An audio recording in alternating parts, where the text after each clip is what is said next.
Voltamos, pessoal, para a gente terminar o bate-papo. Vamos aguardar a Dora.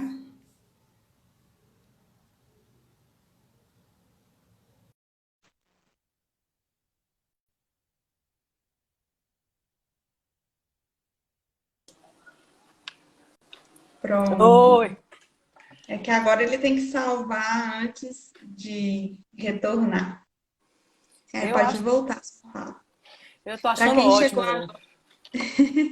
Para quem chegou agora, nós estamos discutindo psicologia em tempos de pandemia, né? E essa é a Dora que está trazendo um pouquinho aí mais as discussões que a gente já começou. Quem não assistiu, retorne e vê a nossa primeira live que já vai ficar salva.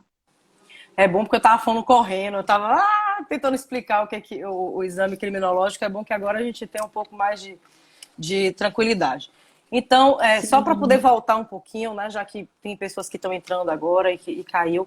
Então, essa batalha, né, existe essa batalha, né, do Conselho Federal de Psicologia, da nossa categoria, né, em relação ao exame criminológico, né, na verdade, no sentido de vetar essa prática. Eu vou explicar um pouco por né, que se pensa, né, por que o Conselho, ele não é porque quer vetar por vetar, né, mas quais são os problemas do exame criminológico, né? Mas, assim, a gente teve, né, todo esse processo em 2010, né, de sair uma resolução para vetar, depois ela foi suspensa, e aí o Supremo Tribunal, ele tem um poder maior do que o Conselho, né? Infelizmente, ele tem como derrubar uma resolução do Conselho, né? E que foi o que aconteceu. Então, hoje em dia, o que é que temos para hoje, né? Eles, na verdade, o exame criminológico, ele não é mais liberado, né, de uma forma deliberada, como era antes. Então, antigamente, o exame criminológico, ele foi instituído com a LEP, né, com a Lei de Execuções Penais. Então, ele não é mais deliberado, né, como antes poderia fazer de qualquer jeito. Então, hoje em dia, né, o juiz, ele pode solicitar o exame criminológico, ele tem que fundamentar, né, a sua solicitação, e se for, né, solicitado, o psicólogo, ele pode fazer, né, sem receber, digamos, sem que isso se constitua como uma infração ética, né? Então, do ponto de vista aí, trazendo para o conselho, ele não tem como, então, disciplinar os psicólogos que fazem o exame criminológico. Mas qual é, então, o problema do exame criminológico? É porque a gente é chato e a gente não quer, porque é birrento? Não. Porque qual é a finalidade do exame criminológico? A finalidade do exame criminológico é fazer um levantamento sobre a possibilidade, uma previsão, né, futura do indivíduo, do apenado, ele vir a cometer novos crimes, né? Então, o exame criminológico, ele tem como essa finalidade isso. O psicólogo, ele não é só feito como o psicólogo, é feito, né, por uma equipe técnica de classificação. Essa equipe é composta por assistente social, por psiquiatra, né? E essa equipe, ela vai justamente fazer uma avaliação, digamos, dessa possibilidade desse sujeito vir ou não a cometer novos crimes. Isso para quê? Para o sujeito ser beneficiado com algum direito, não é com privilégio, é direito. Está falando de direitos. Qual é o direito? Direito a uma progressão de regime, né? Ou o induto, né, natalino, enfim, de Dia das Mães. Então, são direitos que são, né, garantidos pela Constituição, né? Então, são direitos, né, do sujeito penado. Então, qual é a questão? A psicologia, ela não tem... nós, psicólogos, a gente não é cartomante, né? A cartomancia... Não estou desprezando a cartomancia é uma coisa interessante para quem gosta da cartomancia, mas a gente não é cartomante, a gente não tem bola de cristal, então a gente não faz previsão de comportamento futuro. Eu, como psicóloga, não tenho como dizer se o sujeito, ao sair, né, daquele contexto prisional, ele vai vir ou não a cometer o crime. Eu não tenho como prever, né? Não tenho como afirmar isso, né?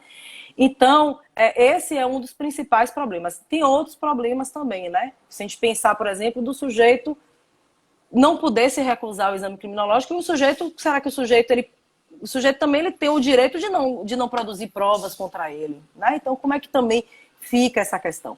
Então, né, um dos principais problemas são esses, né? O próprio sujeito não poder se negar, e a gente da psicologia a gente tem que pensar em termos éticos, né? Como é que é impor, né, algo assim desse sentido para o sujeito, embora as avaliações elas também muitas vezes aconteçam à revelia do sujeito, mas mais do que isso a gente pensar nessa questão, né, de como a gente pode dizer que o sujeito ele não vai ser um crime, não vai se comportar, né, não vai violar as leis quando sair, né? Eu acho que esse é a principal questão. E uma questão que é bem complicada. Por quê? Porque o contexto da prisão, ele não é igual ao ambiente externo, né? Viver em sociedade não é o mesmo que viver dentro da prisão. Como eu estava falando antes, uma coisa é você estar isolada na sua casa, né? Tranquilo.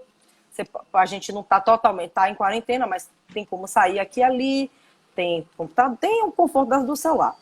Dentro da prisão, os presos eles estão submetidos a uma equipe dirigente, ao poder de uma equipe dirigente, a um poder disciplinar, como para falar, né, numa linguagem bem Foucaultiana, eles estão submetidos ao poder disciplinar, a uma vigilância constante dos seus comportamentos. Eles sabem que eles precisam ter bom comportamento ali, porque o bom comportamento é exatamente, né, digamos, o critério de avaliação para ele receber um direito que é dele. Entendeu? Então, assim, como é que você vai garantir que esse sujeito, ao sair desse ambiente, ir para um ambiente social, que são outros mecanismos de controle, não que não existam, a gente tem os controles sociais, mas são outros mecanismos de controle que não é o mesmo mecanismo de controle institucional dentro da prisão. Como é que eu vou garantir que aquele sujeito, em um outro contexto, ele vai ter um bom comportamento? O que é ter bom comportamento? É seguir as regras institucionais, quer dizer que eu seguir as regras institucionais me conduz a também seguir regras institucionais, as regras sociais, e até a gente pensar o que é seguir regras ou não. Todo mundo que está aqui nessa live já cometeu algum tipo de crime na vida. Todo mundo, eu, você, todo mundo está susceptível a crime. A gente tem que pensar o que é crime, inclusive o que é considerado crime. Por que um crime, por exemplo, né, contra o patrimônio, roubar um iPhone, a gente vê com muito mais gravidade, né, do que uma pessoa que, por exemplo, rouba, né, quando, por exemplo, não paga imposto. Grandes empresários que roubam. A gente fala, né, que sonegação, dá um nome bem, esses eufemismos, né, os nomes bonitos, sonegação. Não, isso é roubo do dinheiro público. Então, por que quando se rouba o dinheiro público, que eu não sei vocês que estão na live, mas na minha perspectiva é uma coisa muito mais criminosa, tem uma repercussão social muito mais danosa do que o roubo de um iPhone, né? Mas o roubo do iPhone a gente pune de uma forma muito mais severa. Então a gente tem que pensar, como eu estava falando antes na live, né? O que é crime, né? O que a gente considera como crime, né? Que a gente tem, né, tipo, vários crimes que não são vistos como crimes, né?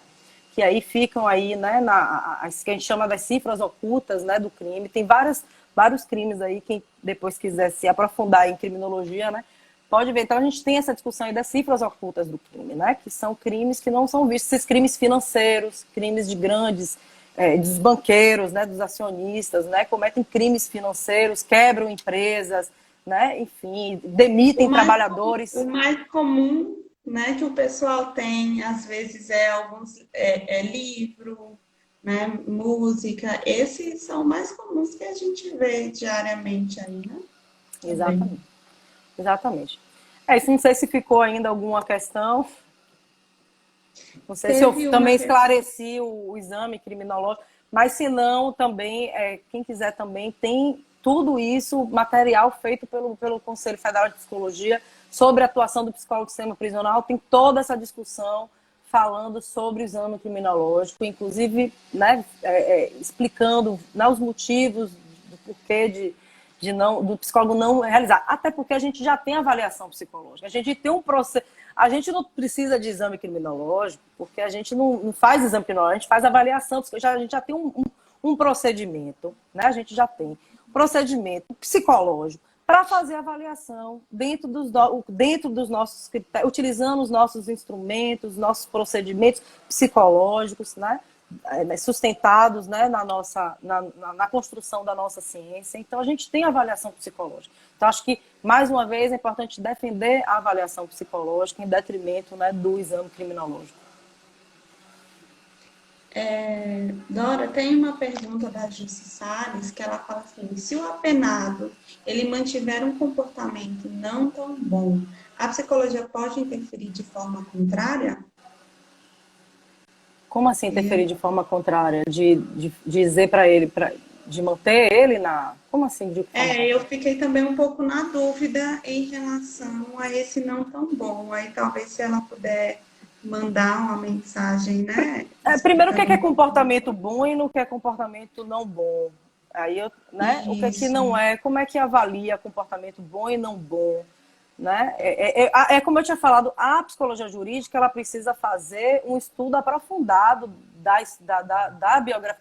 Não só um estudo aprofundado do sujeito, mas além disso, quando a gente faz uma avaliação psicológica dentro desse contexto, inclusive questionar, né, e ter um olhar crítico sobre o próprio limite da instituição na qual a gente está trabalhando e os limites da nossa sociedade, porque a gente não vive numa sociedade harmônica. A ideia parece que a gente tem é que parece assim, que a gente vive numa sociedade harmônica, sem conflito nenhum, sem desigualdade, uma sociedade sem privilégios, né?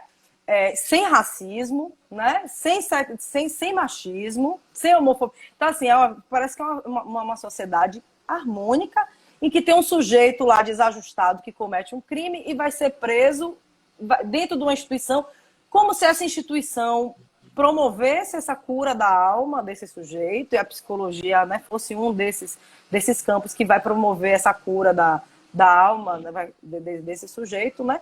Então, assim, a gente tem que pensar que sociedade que a gente está vivendo. Então, assim, o psicólogo, quando ele está trabalhando nesses espaços, ele tem que questionar, né, quais são os limites da instituição, né, a qual ele está trabalhando, quais são os limites sociais, os limites, inclusive, considerando a história de vida desse sujeito antes de entrar naquela instituição, né? Então, a gente é preciso ter um olhar muito mais aprofundado, um olhar muito mais crítico, né, em relação a quem a gente está atendendo, né? Então, assim, eu não sei como é que é ter bom comportamento, mal... Ter bom comportamento, será que a pessoa sempre tem mau comportamento? Porque, assim, parece que a gente divide a sociedade em cidadão de bem e cidadão do mal. Você sabe, mas cidadão de bem e cidadão de mal era um slogan da Ku Klux Klan, né? Não sei se para quem sabe. Mas, assim, se não souber, é importante colocar, né? Então, cidadão de bem, o que é ser cidadão de bem? Parece que o cidadão de bem, ele nunca comete crime, ele nunca tem mau comportamento. Parece que o mau comportamento é algo instituído no sujeito, como se fosse da natureza do sujeito. Então, o sujeito tem mau comportamento, ele sempre vai ter mau comportamento. Quem tem bom comportamento sempre vai ter. As coisas não funcionam dessa forma. A gente tem bons e maus comportamentos, depende do nosso, né? Como eu falei, todo mundo dessa live já cometeu algum crime. Não tem que aqui quem nunca tenha cometido crime, né? Então, a gente comete maus comportamentos, a gente sempre tem maus comportamentos e bons comportamentos. Depende do momento, do contexto, da nossa história de vida, enfim. São várias questões, né? A Gabi, ela traz justamente isso, que crime, ele também é uma construção social. A gente percebe isso cotidianamente, né? E a Ana elogia, falando que realmente o documento que você indicou, ele esclarece muito, né, sobre a temática. E a Gabi também traz um exemplo dessa questão anterior que você estava discutindo, sobre que na percepção até dessa construção, né, os brancos, por exemplo, eles são considerados como usuários de drogas. E os negros, eles são traficantes. Exatamente. Né? Sendo que é o mesmo contexto a qual é discutido a mesma temática aí carcerária, né? Exatamente. A Gil Regi, ela trouxe assim, só para complementar, que quando a fala foi do comportamento bom, ela trouxe que era se ela poderia negar para o juiz. Então, eu acho que talvez ela queira dizer no sentido dessa avaliação psicológica se apresentar algum resultado, né? Se ela pode omitir essa informação. Se não for isso, aí ela corrige. Mas ela trouxe também assim, que elas estão receosas, né, no sentido de realizar visitas externas diante desse contexto da pandemia. Se teria algo que pudesse negar essas visitas agora. Me parece que não. Negar a visita Não, o que precisa ser feito é, obviamente, a instituição, né, na qual ela trabalha, garantir todos os procedimentos de segurança, né, o uso de EPI, né, como eu falei, se for na casa, né, for visita domiciliar, né, tomar o cuidado de distanciamento social, uso de EPI, né, então, assim, negar o atendimento, aí já é uma outra, né, já é complicado. Uhum. Eu tenho uma pergunta, aí é uma pergunta Sim. mesmo, no sentido assim de que como que fica o contexto da psicologia jurídica e também com essa questão do exame criminológico no contexto dos hospitais, porque pela lógica, quando faz esse exame criminológico, eles mandam para um hospital específico para os encarcerados, né? Como que está esse processo? Ele ainda continua? Ou mesmo com essas discussões que se aconteceram, ela, elas foram modificadas? Sobre essa questão, eu não tenho informação. Como é que está isso exatamente lá dentro? Como é que está funcionando esses exames criminológicos, né? A rotina, eu não tenho, assim, não, na verdade, eu não sei se estão sendo feitos, né? Porque diante desse contexto de pandemia, eu não sei, até porque o próprio conselho está, né? A recomendação do próprio conselho é que não se faça nenhum tipo de avaliação, né? Nenhum tipo de se produza qualquer tipo de documento avaliativo. Eu não sei se as pessoas os profissionais estão fazendo. Aí seria legal se tivesse alguém da live, né, que atua lá dentro do sistema prisional, né, se realmente está fazendo. Eu não sei, eu não posso nem dizer que acredito que não, né, porque a gente não Bem é. Aí seria provável até que sim. mas é responsável dizer que não, né? Para eu dizer que não, eu teria que ter, de fato, né, essa. Mas assim, eu não sei como é que está sendo feito. Mas eu acredito que deve ter reduzido muito. Não sei se não está sendo feito, mas deve ter reduzido com certeza, porque, obviamente, que os atendimentos eles estão sendo muito mais difíceis, né, de acontecer dentro desse cenário. Então, eu acredito que isso deve ter tido algum tipo de redução, né? A Jurrete, ela conseguiu responder aqui a questão das visitas. Na verdade, ela fala que são as visitas de inspeção de trabalho. Uhum. Se eu permanece, né, nessa situação de que tem que utilizar o EPI, porque, na verdade, assim, o CFP, ele não proibiu, assim, obrigou que Uhum. fechasse os atendimentos presenciais. Na verdade, ele pede a suspensão, mas que esses serviços, conforme cada característica desse Exatamente. serviço, conforme as resoluções que surgirem, as equipes de contingências que se construírem a nível municipal, né? Que a partir disso esse profissional ele adequa à sua realidade de trabalho. Agora, se esse profissional ele identifica que tem a ausência de EPI para ele fazer essa visita, se ele é um profissional com grupo de risco, então ele tem que emitir as documentações para ele comprovar, olha, eu não posso realizar essa visita porque eu estou numa situação de risco, Isso, né? exato. Está me oferecendo? Qual é a outra possibilidade que eu posso fazer o manejo desse trabalho? E aí, complementando isso, tem a pergunta aqui da nossa colega psicóloga psicóloga Anne Vidal, que ela fala, eu sou do grupo de risco e tem tido muita dificuldade de realizar as perícias, até por conta da impossibilidade de muitas pessoas de manterem os procedimentos de higiene. Né? Então, assim, mesmo com o grupo de risco, ela tem realizado aí, né, visitas ainda correndo esse risco, né? Porque o procedimento carcerário ele é muito precário ainda. Uhum, exatamente. Aí é isso. O que eu vejo é isso. Se a instituição ela não está garantindo essa segurança ao profissional, aí o profissional pode se recusar a fazer, né, o atendimento. Acho que, inclusive, cabe acionar o conselho. Acho que, inclusive, é bom colocar, orientar a categoria que sempre em caso de dúvida, liga para o conselho, né, fala com a COF, né, ou tem um e-mail também, né? Manda um e-mail, pede algum tipo de orientação ao conselho. Então, assim, nessa situação aí eu acho que cabe você acionar o conselho, a instituição e questionar, falar, olha, sem uso, né, sem uma segurança, né, para mim realmente eu não tenho como atender. Agora, se a instituição está garantindo essa segurança, né, aí eu acho que já fica complicado. Mas como você falou, obviamente que esses atendimentos eles devem ser realizados nesses casos mais extremos. Aí eu acho que cada caso é um caso, cada município também é um município. Bahia tem 400 e tantos municípios, as realidades são diferentes, né? A realidade, inclusive, da quarentena é diferente. Então eu acho que aí cabe à própria equipe, né, avaliar, né, e ver dentro do seu contexto como proceder. Mas se negar um atendimento num caso extremo, eu acho que pode ser complicado, né? Porque se tiver algum agravamento, algum problema, aí você ter se negado a fazer um atendimento, né, pode ter alguma questão ética aí, né? Envolva, né? A gente não pode negar um atendimento, né? E importante lembrar também que, nesse cenário, o Sindicato das Psicólogas e Psicólogos do Estado da Bahia, eles também têm divulgado em suas redes para o profissional enviar e-mail para eles para poder registrar essas denúncias, né? No sentido da ausência de material para oferta desse serviço, esses EPIs, né? Então, assim, a gente tem também feito divulgações de algumas informações sobre essas questões relacionadas ao sindicato, através via o conselho, né? Tem acompanhado e dialogado também com o sindicato sobre algumas demandas, né?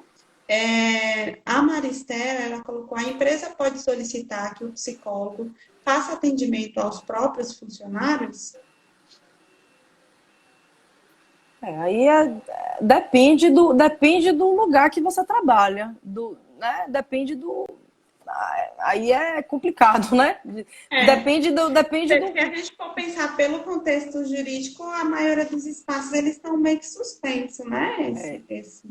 O judiciário tem trabalhado remotamente, né? Mas, por exemplo, um psicólogo hospitalar, né? Eu estou falando já de uma outra coisa, né? Um psicólogo hospitalar, aí, né? Ele trabalhar com a equipe, mas assim, no contexto do jurídico, aí eu acho que, né? Será que ela falou isso porque tem acontecido de solicitar? Eu acho que não está tendo. Eu acho que a Maristela talvez ela poderia mandar para a COF, né, essa pergunta, até para a Comissão de Orientação e Fiscalização dar um direcionamento e ela detalhar mais o contexto, né? Eu acho que ajudaria melhor ela. Porque a live assim, de hoje a gente está discutindo mais sobre a psicologia jurídica. Então, talvez, se for relacionada à psicologia jurídica, a gente consegue avaliar aqui. Agora, se for mais específico, com detalhamentos da empresa, aí seria interessante, talvez, fazer via COF. Eu vou mandar um e-mail por aqui para a pessoa enviar.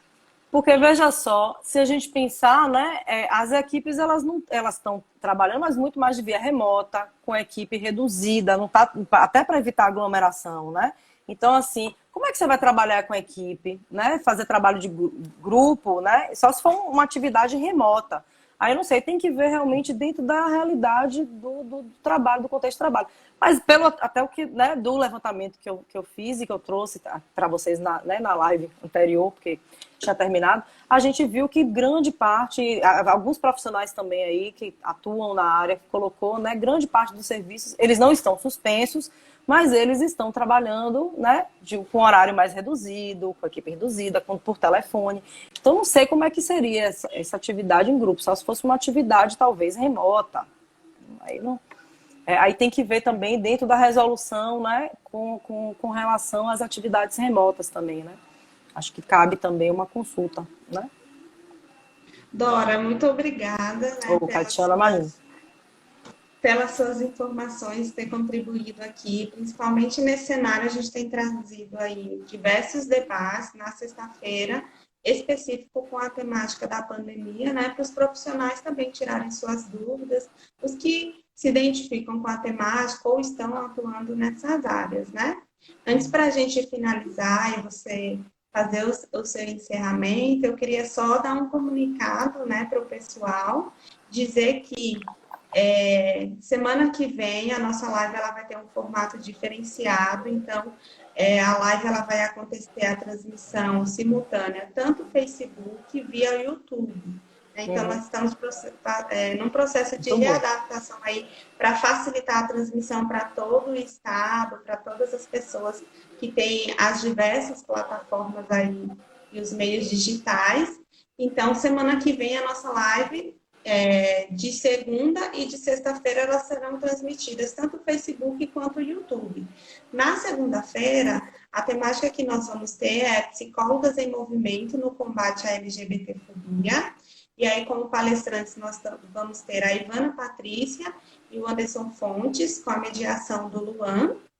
E na sexta-feira, nós vamos ter no Sextou com CRP, o nosso convidado vai ser o Pablo Matheus, que ele vai trazer debatendo os limites e possibilidades da educação à distância no ensino de psicologia, né? E aí eu vou mediar também na sexta-feira. E aí também será transmitida. E um outro comunicado a gente tem reforçado constantemente para os psicólogos que as nossas mediações e trabalho, ele está sendo de forma remota, né? Então, todas as solicitações, elas devem ser feitas via e-mail. A gente não está trabalhando com os funcionários na sede, cada um devido às questões da Covid, né, da pandemia, os nossos profissionais trabalhadores, eles estão remotamente fazendo essa prestação de serviço para atender a categoria. Então, diante desse cenário, semana que vem, né, foi decretado aí pelo governo do estado e o prefeito de Salvador, né, a antecipação de alguns feriados. Então, a partir da semana que vem, vai ficar suspenso o funcionamento também no formato de e-mail, por conta de atender a solicitação, né, da prefeitura e do governo do estado.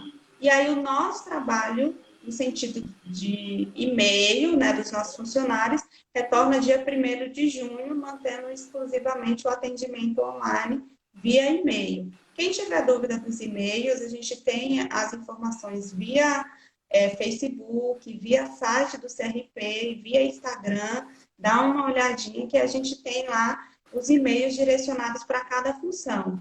Quem ligar para o CRP não vai ser atendido. Não é porque a gente não quer atender, mas porque não tem funcionário na sede. Então, vai ligar, chamar e não vai ser atendido.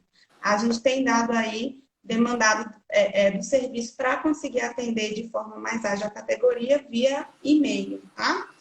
E qualquer dúvida que o pessoal também tiver, pode mandar para a Comissão de Orientação e Fiscalização, né? Entender que esse espaço, ele é um espaço também para tirar dúvida, não é um espaço, eu vou mandar para essa comissão, vai me fiscalizar e aí eu não vou conseguir. Pelo contrário, é melhor você mandar para tirar a dúvida do que você cometer alguma infração porque não tirou a dúvida. E aí a Dora, como ela disse, ela trabalha na comissão da Comissão de Ética, e a maioria das solicitações que acabam acontecendo de infrações é justamente por falar que não conhece essas informações, não viu resoluções, não acompanhou as publicações, né?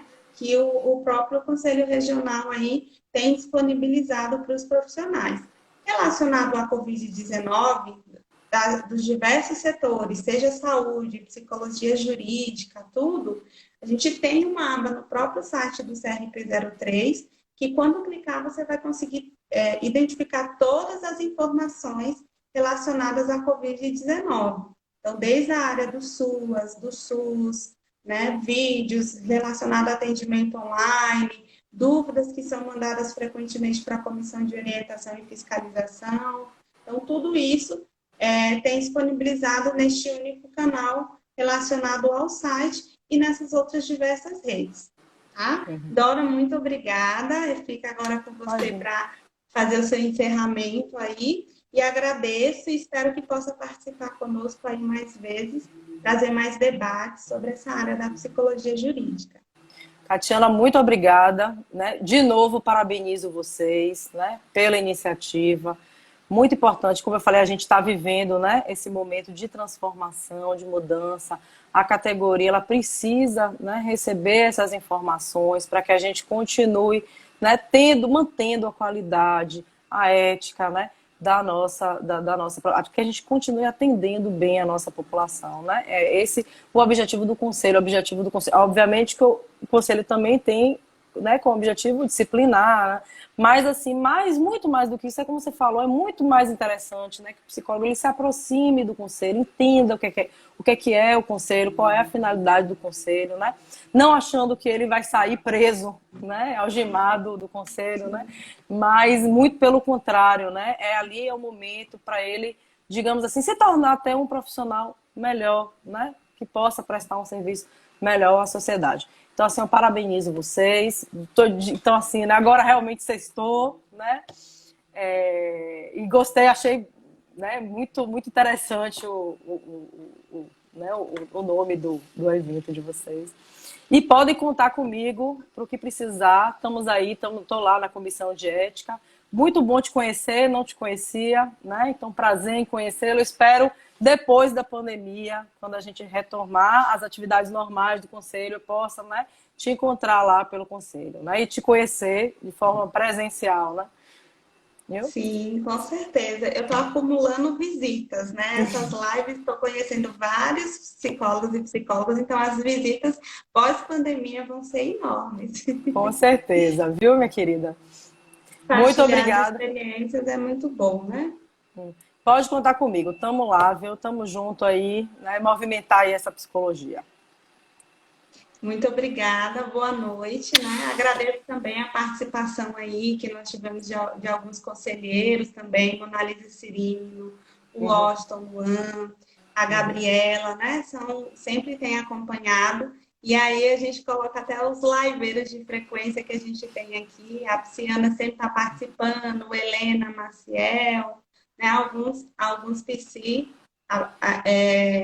que sempre tem acompanhado, o conselheiro Anderson também Beijo para participou aqui com Anderson, é a maravilhoso. gente, né? Então, assim, a galera sempre tem participado aí em relação à live, e aí agora a gente está com essa proposta de expandir um pouco mais para que consiga atender os profissionais que não conseguem ter acesso ao Instagram. Isso não significa que a gente vai suspender as lives do Instagram, a gente vai normalizar a partir do momento de conseguir estruturar a plataforma para que consiga transmitir tanto Instagram, Facebook e YouTube.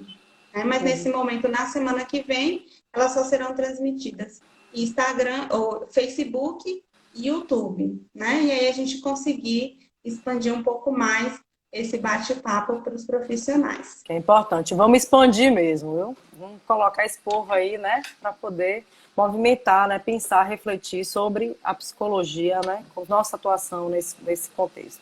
Realmente o contexto impõe reflexões, né? É isso, minha querida. Beijo, beijo, viu? Beijo, boa noite. Até breve. Tchau, tchau.